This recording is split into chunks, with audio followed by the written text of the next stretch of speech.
Hi girls, hi everyone. Welcome to the Phee Show, a safe space for all women who are willing to be phenomenal.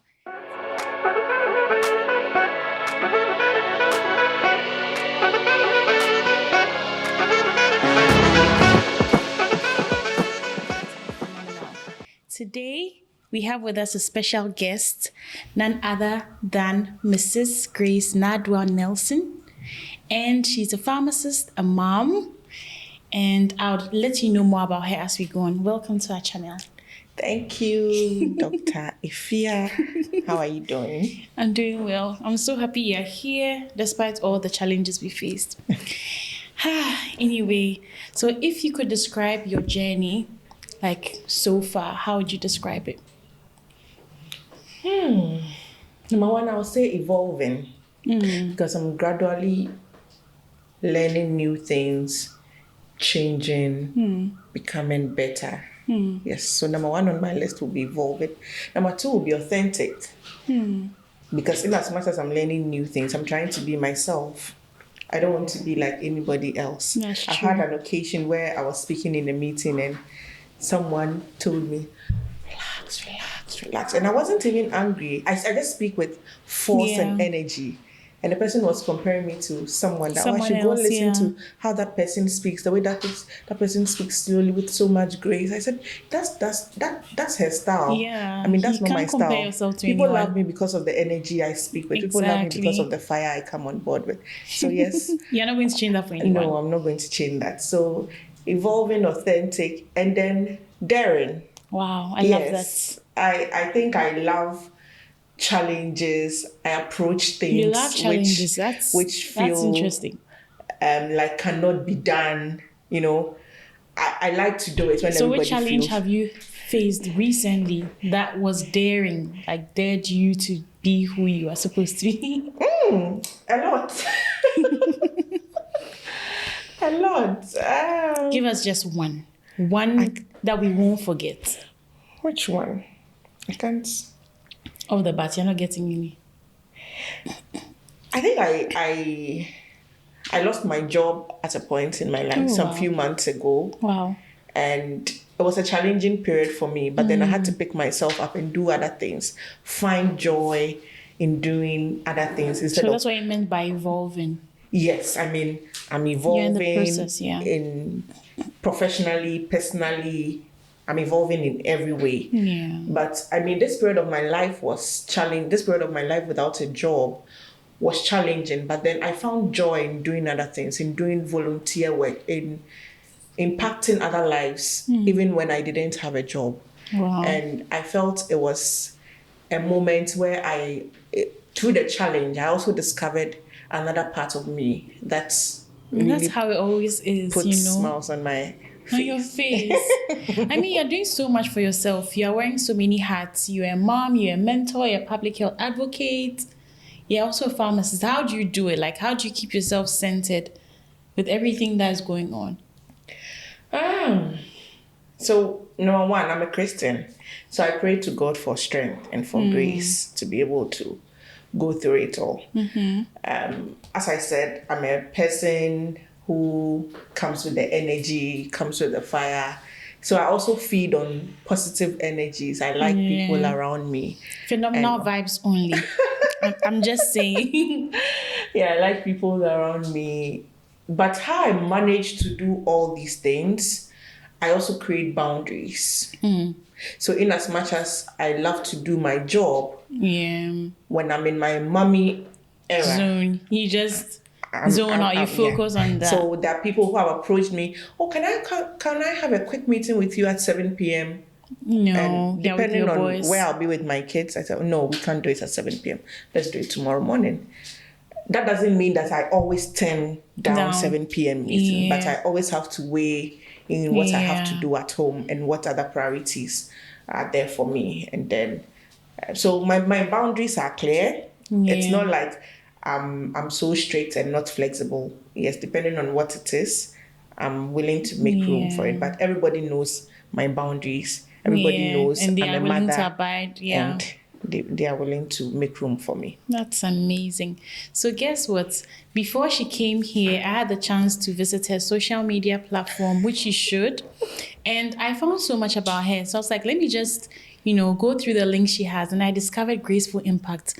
And I'm like, well, so I went there. It's a WhatsApp channel. And oh my goodness, so many amazing opportunities. And I was like, I wish I found this WhatsApp channel earlier. Can you tell us what inspired Graceful Impact? I love the name. I'm sure Graceful came from your name, Grace. But yes, it did. It did. So what inspired it? Okay, so I like to make an impact wherever I find myself. Exactly. And I want to make this impact with like-minded people, with my friends, with my family, wherever we go, whatever we do, we need to make an impact. How do we make this impact? Where we find ourselves. Where will you find yourself? In your workplace, at conferences, in fellowships, in church, wherever you find yourself. So I just created this platform to share such opportunities for everybody, not just for early career professionals, anybody who is willing to grab the opportunity, anybody who wants a change where they find themselves. And I'm happy I've had people, sending me side messages, thanking me for some of the opportunities I've shared. I had a woman really blessing me because she was so excited about what I was doing for her. And I didn't even think so much of it. But then it made me realize that sometimes when you have the burden to do something, you don't have to think about it too much. You just run with it. Because the more you think about it, the more you begin to have doubt. Oh, should I really do this? Oh, no, maybe let me wait for the perfect time. There is no perfect time. I can understand that, because even with me doing this podcast, like, there are times that I really doubt myself. My team has told me that, Afia, you can do this. And if I look at the burden that's before me and I weigh it to my current situation, I would doubt myself.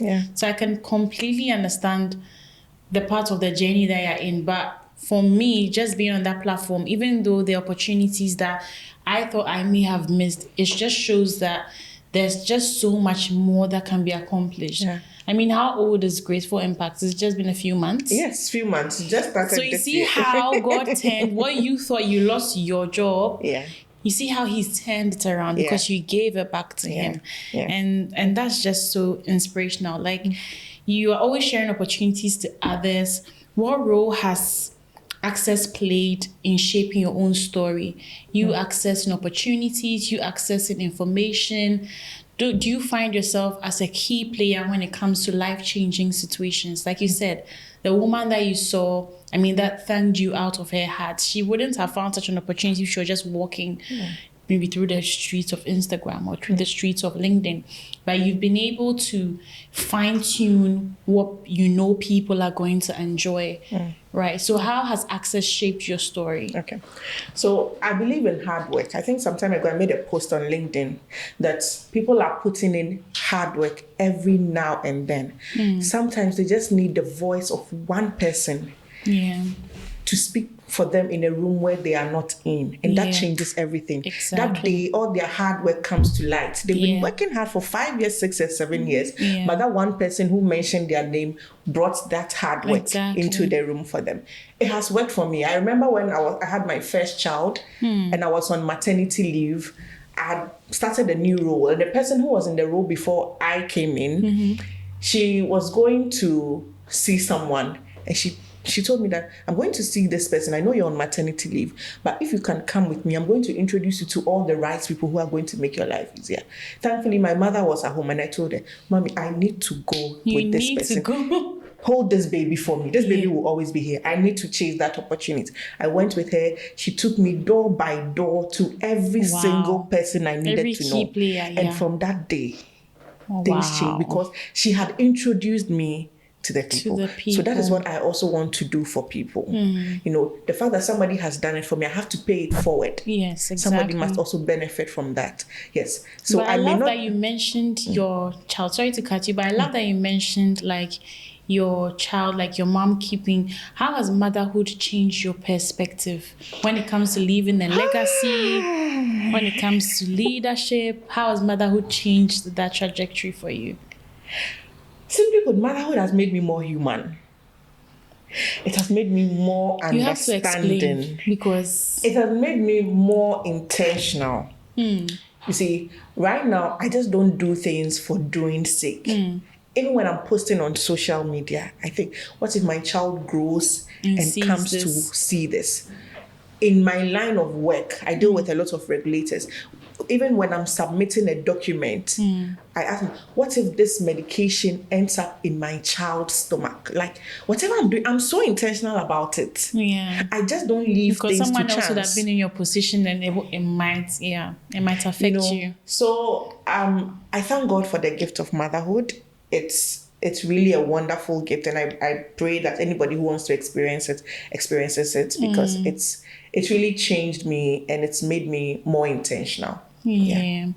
I mean, you're well traveled from, like I said, I went strolling on the streets of Instagram and I found you're well traveled. You've been on various global platforms. So what lessons have you learned from every experience you've had? How has it shaped your purpose? Because I mean, they always say, like, if you are in just one place, you've read one part of a book, the more you travel, the more you open up experiences for yourself. So how has that shaped your purpose? Okay. So there's this in our local language, they say you never know somebody, you never know how, you might think your house is far until you go to someone's house. Yes. So I've had the opportunity to be in rooms or to work with people of different cultures, different nationalities.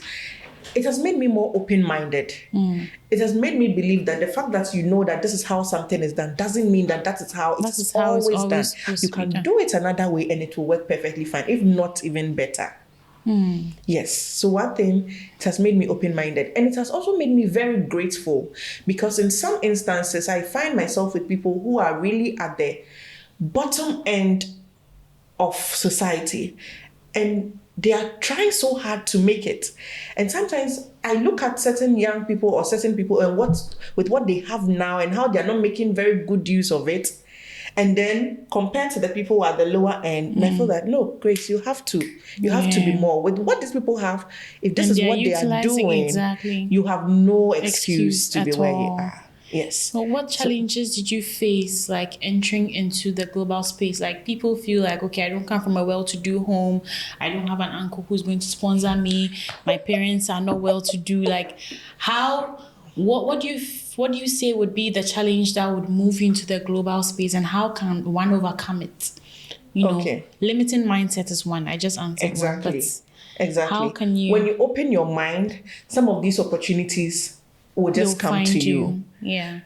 I mean, as I mentioned, this is the year I lost my job, but this is the year I've traveled the most. Wow. I'm actually impressed. Yes. Wow. Because I got selected for a fellowship. Yeah. And it involved some travels.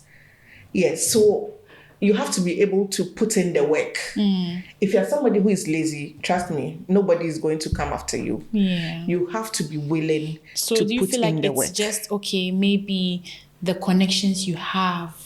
Because that's how people think. Is the connections you have, or is the people you know, like, I'm working hard but nobody sees me. So as I said, the grace upon my life is it's not sufficient. It hasn't reached His grace the is sufficient airport for us all. Some people think that their grace hasn't reached the airport. Kotoka, not to even talk about Heathrow. So I mean it's good. I won't doubt or I won't say that it's not good to know people. It is good to know people. Yeah. Because as I said, sometimes it is those people who put in the word for you. Yeah. But how do you meet these people? You should be doing something relevant. Yes. You should be doing something great for people to catch your attention. Yes, for kings to come. This morning I was on LinkedIn and I saw a guy introduce himself. He got a new job. And the way he introduced himself was so superb. I took a screenshot, and I have some very high-level friends. I put it on the platform and I told them, I need to meet this guy because he's drawn my attention. Exactly. He might be doing the same job with 2 or 3 other people. They might think, this job is just some, but the manner in which he articulated himself, I want to meet that guy. So I always say, if you want to meet great people, do great things. They will come looking for you.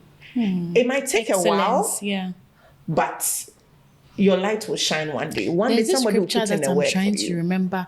The scripture is not coming to the top of my head. Seest thou a man who is diligent with his work, he shall eat with kings and not mere men. Yes, thank you. It's like you're right in my head. You eat with kings and not mere men, but you have to be diligent. Yes.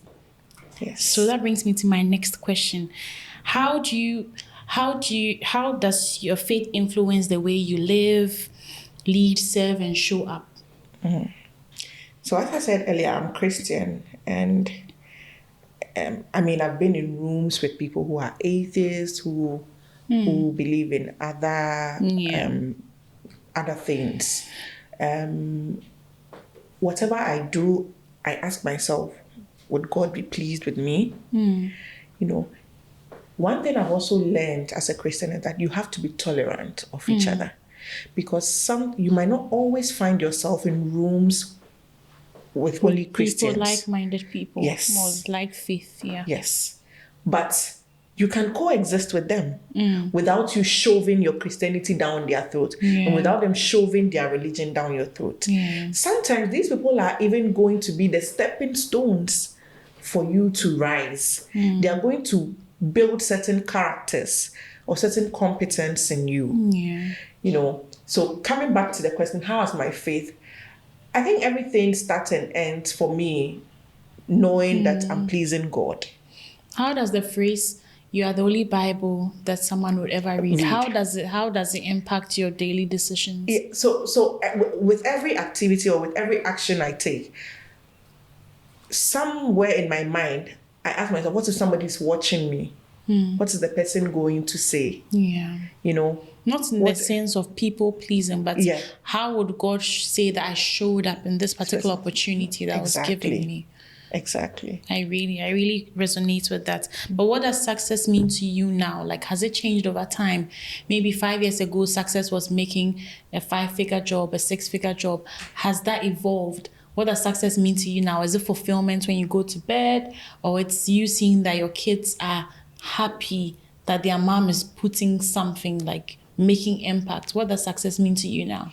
I think, as you said, for me, it has changed over time. Because really, when I was younger, when I was in school, success will mean being first in class. True. I've had the opportunity of taking some courses in my adult life, and I really didn't want to be first. Like, you just wanted to get through. I just want to survive the course and move on with my life. But more importantly, success to me is the impact I'm making in my job. Am I making, or am I giving access to the people who need the medicines that we are manufacturing?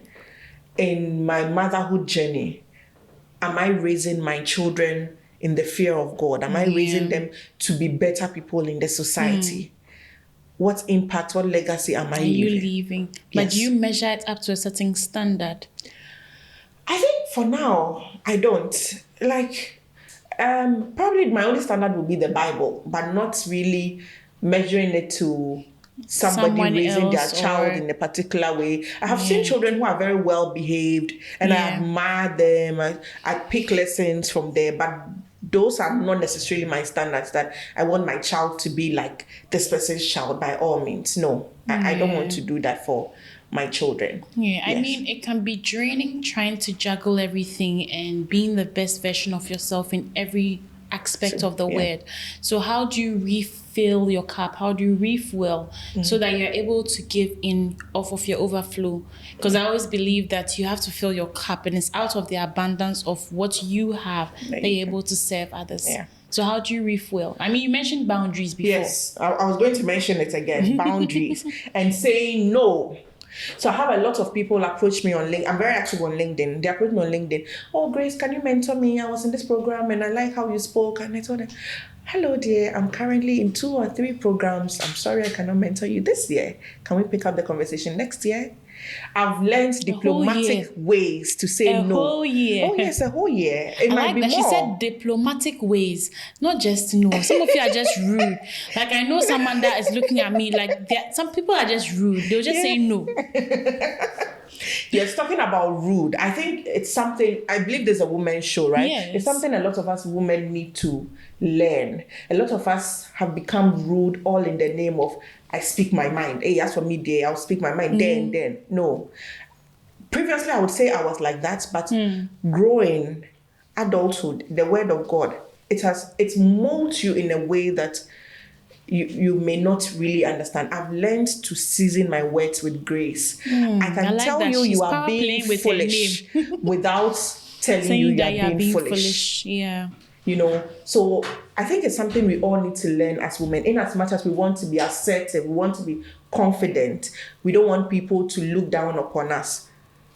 We need to. We have to find our way with words. Soft power. Yes. So what's just one opportunity that has changed the course of your life? One remarkable opportunity. I think being admitted into the Elevate Africa Fellowship. Tell us more about it. You seem very excited about it. Yes, I am. I mean, it's one thing that has really changed the trajectory of my life this year. I applied for it. I was hopeful, but then receiving the mail that I have been accepted. I can imagine the joy, the joy I'm feeling. That day was so joyful. I was so excited. I can imagine. Honestly. It's connected me with people in high places, with influential people, with young, brilliant minds across Africa doing amazing things. It's just changed the way I think about Africa. You know, I have now come to believe more in the potential of Africa. Yes, our burdens and our problems are so many, but I have come to believe that we have the men, the people, we have the men, and the women, to when the Bible says men, literally, we always say that it means men and women. Why are you trying to do this on set? We have the women, yes, and the men, yes. So that's wonderful. Yes, that's just about it. I think that's one opportunity. It's good you mentioned that. You know, it's funny. It's as though you have the questions that I have with you. But how do you think that this? What do you think the hope for the next generation is in Africa? Of women stepping into the influence. Yeah. I'm hoping that we'll have a lot more women rising into places of power, walking in the corridors of power, not being hindered by anything that society previously, held to women's rising. I'm hoping that we'll one day have the president of Ghana being a woman. Amen to that. I'm hoping that women will, do things a lot more with conviction, with purpose, with intentionality. And I'm hoping to see more women win. I'm so happy when I see women rising. I'm so happy when I see women doing amazing things. It just puts some joy in my heart. And I want to see more women rise. Yes. So you're mentioning women being in spaces. I feel like this feminist thing has gone out of hand. So there's femininity, there's feminism, and there's being feminist. What do you say about those who feel like they can wear the same shoes as men? Those who feel like they can, you can stand in the same places that men stand, but should you act like a man to be there? Do you have to lose your femininity? Do you have to lose yourself to be in such places? No, you don't have to. And as I said, one of the key things, or one of how I'll describe myself as evolving. When I was younger, I think I was all about, I didn't understand what this whole feminism is about. I was all about, I won't cook for a man, I'll never wash for a man, I'll never do this. If a man does this, I'll do the same. But as time went on, I realized that women have a power that men will never have in 100 years. And we really don't need to go shouting and doing the cake to, bring that power to bear. Yeah. As I'm sitting here, I don't want to wear the shoes of any man. Yeah. In my home, my husband is the one who irons my clothes. And sometimes when you see me wearing something, it's maybe because that is what he has ironed for you. And he doesn't want to iron another one. So I just have to wear it, or I just have to try to be so nice to him so that he will iron something else for me. That is not to say I cannot iron my clothes, but surprise! Oh, yes, this is a little gift from us to you for being a Thank voice you. for this generation. We Thank you so don't much. take it for granted. I mean, it wasn't easy. I mean, there were a few delays and all that, but you stayed and you were willing to lend your voice, and we can't thank you enough. Thank you so much. Thank you. I really appreciate my You're gift. welcome. Thank you. But we can finish the topic so that everybody Sure. knows that we are done. It's a wrap. Yes. So I'm saying that feminism is more of standing up for your fellow woman when you are noticing or when you are seeing them being treated Yeah. unjustly, you know. Yeah. Feminism is I like the word unjust. lending a hand to a fellow woman who just needs a little push. In this day and age, that is what feminism is about. It is not about, I want to be a man and give me this. Because, I know my rights. We don't even have the energy for that. We are busy supporting, collaborating with other women to make the world a better place. Okay, so before we go, our last and final question, what advice in just probably 30 seconds, what advice would you give to a young woman watching you right now who's aspiring to be like you? I would say don't aspire to be like me. I mean, aspire to be greater and better than me. Put in the work, be diligent in whatever you find yourself doing. Network, build a solid network. Trust me, it helps. How can you build networks? You can go for events. You can look online, LinkedIn especially. Look for people whose journey inspire you. Reach out to them. You might not always get a response the first time, but keep trying. And I wish you all the best. And I want to see you at the top. Thank you. Thank you so much. I really enjoyed that conversation. I'm probably sure we would have another one where we would go have a deep dive, probably on Instagram Live or something. Sure. All right. Thank you so much. It was fun having you. Leave your requests, your questions, everything in the comment section, and we'll be sure to attend to you. Bye.